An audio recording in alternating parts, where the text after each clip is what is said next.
Hey, it's Bill Gross, the LA probate expert, and I regularly get together with experts in the field, attorneys and vendors, top producers, and talk about how they conduct their business and how they can help us build our income and build our wealth by being better at what they do.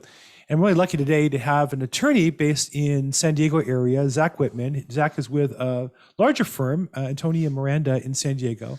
And Zack does probate, some administration, probate litigation, and his focus also now is more on estate planning. So Zack, welcome to our call today. Thank you for having me.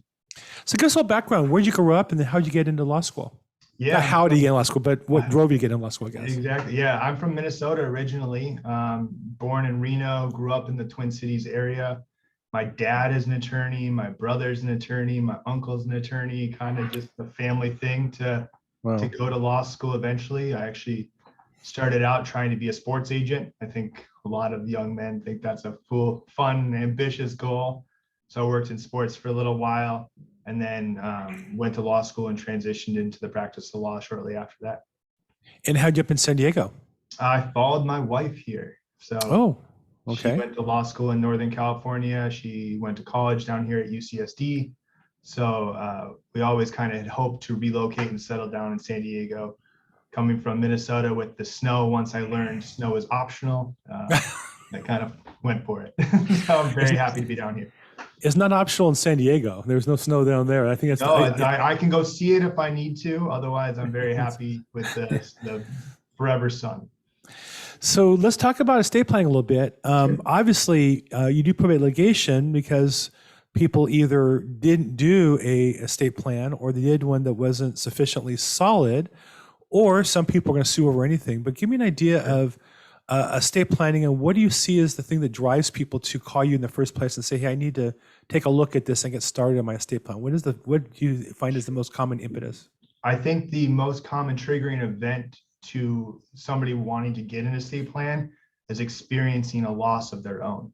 So once they've seen a family go through it, through what probate court does to a family or an estate, they kind of, a light bulb kicks on and they go, okay, I really need to do this so this doesn't happen to my estate and my kids and my family. So I think that's a huge event in people's life. Once they experience this terrible world of probate court, they realize that I need to do it myself. So that's a huge thing. Another time is when you buy property. Once you buy a house, you realize I have an asset, a very big asset, a big estate worthy of protecting. So we need to make sure we protect that asset. And then thirdly, the last big event is having children. Once you have kids, you realize I have things I need to protect and provide for. That paternal instinct to really establish a plan and protect your kids is a huge event for people. So those are kind of the three big events in people's minds. So you covered a lot there. So let's go through one by one. So people who see what happens through probate. You know, I started this channel and my business is focused on probate, but I teach, I myself do, and I teach my team members of probate experts that the value you create for people is help them avoid probate, right?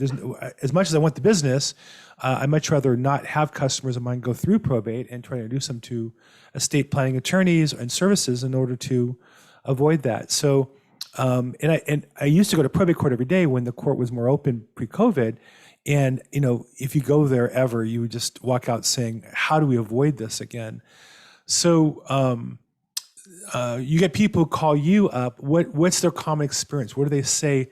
Well, I saw this, or this happened in my family, or we're tied up in probate court, or what is it that's the trigger that gets them to finally take action? Usually they're tied up in probate because it takes so long to get through. I mean, an average probate of an estate that's not contested, if everybody still likes each other, probate's still going to take a year. Right. Once you stop getting along, which is pretty common, more often than not, you're looking at 2, 3, 4 years. So, I mean, I think we have a case that's originated almost a decade ago that's still being litigated. So they're in it. They see how long it takes, how expensive it is, and how miserable the process is. So they're in it for the most part. Yeah. They're still fighting over mom and dad's estate or grandma's estate. and they think, okay, while I'm thinking about this, it's top of mind. It's time to get my own plan figured out, and we'll start there and start slow. And if they don't have assets now, but they're going to inherit assets from that probate, we'll get it planned and prepared ahead of time to fund the trust after as well. So we can be pretty creative. We'll close the barn door after the cows get out, but that way we'll keep the rest of the cows in. Exactly. Yeah, I have a case right now where it's 6 years and it's litigated, and we're trying to sell property with court confirmation, and the probate referee, we need him to correct something, and it's been over 45 days, and we keep calling him, and he tells us how busy he is. Yeah. Meanwhile, we can't sell the property, for a $2 million property, just sitting there for basically an extra 60 days on top of all the other process. So, Yeah. And I always tell people, if you don't have an estate plan, the state of California has one for you. It looks a lot like the DMV. It's just not as customer service oriented as the DMV is. Sure. Yeah. I mean, if you have any opinions on where you want your estate to go, don't let the state of California decide that for you through intestate succession. I mean, if you have any opinions on how your estate has been developed and you have any sense of control, you need to put it in a trust and have your plan accordingly. And you're not really just talking about the assets for yourself or where your heir is, but you're also talking about, in case you're incapacitated, who makes decisions of what to do as far as medical care, as far as selling things to pay for care, as far as your kids, who makes decisions where your kids go to school and things like that. All that is part of an estate plan, correct? Oh, absolutely. It's a complex estate plan. A comprehensive plan includes your power of attorney, healthcare directive that govern you while you're alive. And then your trust and your will tend to kick in after you've passed traditionally. However, if I like to say, if your mind takes the trip without your body, your trust can kick in and successor trustees can step up and start managing your estate for you. And under terms that are in control, you had some control over the say of it. But yeah, we had trustees running the estates for grandma and grandpa. That's kind of Alzheimer's or dementia started to kick in. They need help. You have the mechanics built in right there to ask for your help. Right. So the second reason you gave that caused people to get estate plans started finally is buying a house. And in California, where the average house statewide is about $600,000, in LA Metro, San Diego Metro, you're probably talking $1 million and up in many cases. A probate can cost $23,000 of statutory fees, right? Easily that much or more if it's not contested. So when people are in the process of buying a house, is it too late then to do that? They needed to plan ahead of time. I think I know the answer to this, but at what stage? Yeah, because that way you can take title in the trust, and it's going to be insured, and it's like it's done, it's set, it's ready to go, right? Yeah, what I try to preach most of the time is in escrow. While in escrow is the perfect time to create a estate plan. 30-day escrow, usually pretty common, so we can get a trust done in 30 days. If title and the lender give you problem with taking title directly into trust, have your second quitclaim, right, your trust transfer deed drafted and executed in simultaneously with your grant deed. So that's the perfect time to do it. Better to do it earlier than later. If we can't fund the trust immediately, we can fund the trust later. We have this shell created. So that's a fantastic time. But I think the biggest misconception is on statutory fees is it's fair market value of the property, but your statutory fees is based off of not the equity in the property. Right. So if you have a property that's fully leveraged, I have one right now that's a reverse mortgage, fully leveraged up to the top. I still need my statutory fees. The family has to figure out a way to pay me my statutory fees, and there's no equity in the property to draw from. So that's a huge issue. It's not the equity, it's the fair market value of the property. Big misconception, right? And just to put it in numbers, you have $1 million property and you might have a loan of only $900,000 on it. By the time you sell real estate costs and all that, you might really have no money out of it.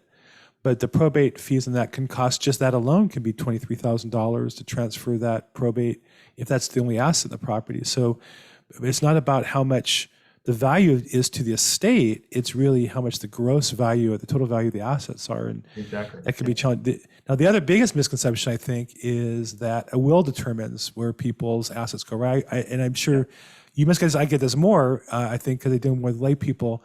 who aren't getting to their attorney, but people mistakenly think, and I even have a very close friend who was a member of the bar. Now he wasn't practicing, but he kept his association.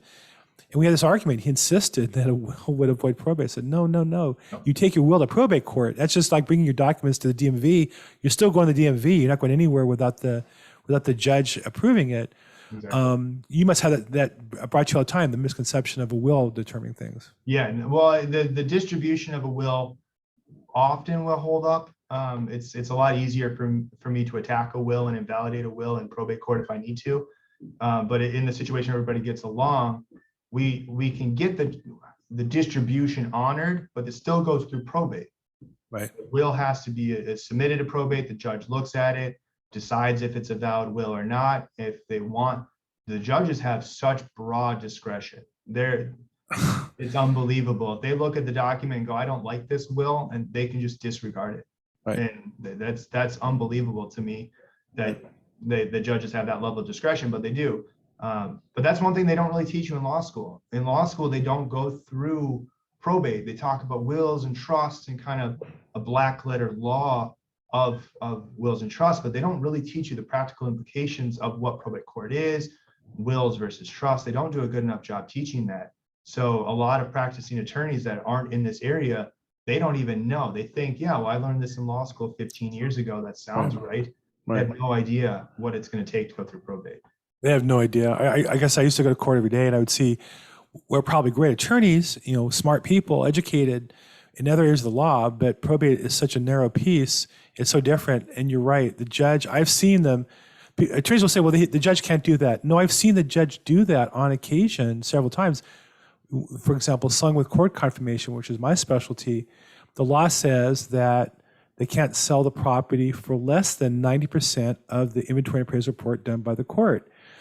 That's what the law says in black and white. And I've seen judges in certain circumstances agree at somewhat less. You have to document it. You have to have a really good case. You have to, and many judges won't consider that, and some will. And so that's where you have an attorney who makes a case, hopefully, if you need it one way or the other. Okay, so, and then as far as real estate is the second reason people do estate planning. I often find people who go to get a plan done, get the plan done, show me the beautiful plan, show me the deed that the attorney gave them to put the property into the trust, but they never recorded that deed. And I tell people that's like buying a safe and taking all your valuables and piling on top of the safe and thinking that's going to protect your assets. Well, no, you have to put them in the safe and lock the safe, otherwise it doesn't do any good. So is that, do you help customers get the documents deeded, recorded? That's usually the only asset I can actually control and take control of and fund myself. Attorneys tend to be a little bit control freaks. So if I can do the project for the client, I will. So I always fund the trust with the real property. I record the deeds. We take care of that in-house. Nice. The rest of the assets, I give you instructions on how to go fund it yourself, how to talk to your bank, how to title your life insurance or your retirement accounts into your trust. But I can't take care of those for you. You have to do those assets. But the real property, if I draft a quitclaim deed, my office takes care of the recording. It's unusual because I deal with a lot of attorneys, a lot of different areas, and most of them will give the customer a really fancy binder with all the documents, including the unrecorded deed. And yeah. Those are ours. And I tell the attorney, listen, I'm glad to follow up and get the recorded deed and get a copy for you and the client. And I think it's important. I tell the client, it's not done until you have a copy of the recorded deed. And that takes a while. You don't, unless you get a copy, you pay extra at the time to get a conforming copy. Normally, now you really can't get that. It's online. It takes about 2 weeks or so in LA County. But I tell the attorney, let me know and I'll get it for free. It doesn't cost me anything. Right. But the customer has the peace of mind knowing it's been done. Otherwise, that's a whole nother, there's a process for that called Hegstead where an attorney says, hey, we meant to put this in the deed. See, here's all our notes, or here's the will, or here's the this or that. But you got to go to court. The judge has to agree with you. Other people can object. Do you do Hegstead petitions? I know you do litigation. We'll do Hegsteads. Usually you can get them, if you're good enough with your documents and your petition, you can get a Hegstead granted relatively easy, but it's still going to cost $500 to $7,500 to do a Hegstead. So, and that's just attorneys overtime. oversight and forgetfulness and laziness. There's a lot of Right. really lazy attorneys that just, Right. you see them on the posters and $500 a trust, and Right. that's just not gonna, it's not gonna get you there. They get you halfway to the finish line. They don't finish it for you. Same thing with LegalZoom, these online templates, they don't help finish the project. They don't fund the trust. And that's Right. gives you an empty document, a shell of a document. Right. You're so true. Even I'll just say this, even very high end estate planning firms sometimes will say, well, we don't get involved in that. Right. And I think, how unfortunate, because we're paid for results with our clients. And if your client's not getting the result of protection, yeah, you got paid for your legal advice, you got paid for drafting documents, but the customer didn't come for that. The customer came to be protected. And I really admire that you guys do that, take that extra step and get it recorded, because I think it's so important to avoid another step in the process. It doesn't make any sense to me at all. Yeah. So what do you see as, I know that there are other avenues and resources people use, both, low price and high price. What do you see as the biggest mistake when people get into estate planning and don't follow through on it properly? What's the most common area that you go, that's a common problem and we can fix that for you? Well, I think the biggest problem is sloppy drafting. So that's a huge thing. I can look at a trust in 10 minutes and tell where their template came from, where did the attorney find that form, and did they really take the time to do it right and customize the document for the client. Right. I see these trusts come in that are 97-page trusts for an estate that is valued at $1 million. Okay, they didn't customize that document for that client. They didn't need that extra 10 pages of trust powers that doesn't apply. Right. So the sloppy drafting or unvetted drafting. So a lot of estate planning attorneys are terrified of court. They don't want to go to probate court. They will only draft. They don't even really do probates. So their documents aren't vetted. They don't see where the holes in their documents are, where it can be attacked. They don't know how to structure their consultations with an elder that to insulate them from undue influence or capacity challenges. So I think that's one thing that I think is really special about our firm, and that we do both litigation and planning. We see the overlap. So our documents are pretty much as bulletproof as you can get, because we've updated our forms based on what we've seen in the litigation, and how we've invalidated documents in the litigation helps us make our planning all that much better. Well, I know, and when I spoke to you before we got on the call, you mentioned how you're looking for a balance. And I know as an outsider, I've always thought, I've saw attorneys who are litigators, and maybe it's a different attorney, but it's the same firm. Yeah. Sometimes it's the same head attorney, and they have juniors or whatever. But to have that feedback of what isn't working and to build that into your documents, I think is so important to improve. You can buy a template, I'm sure, online and do it over and over and over again.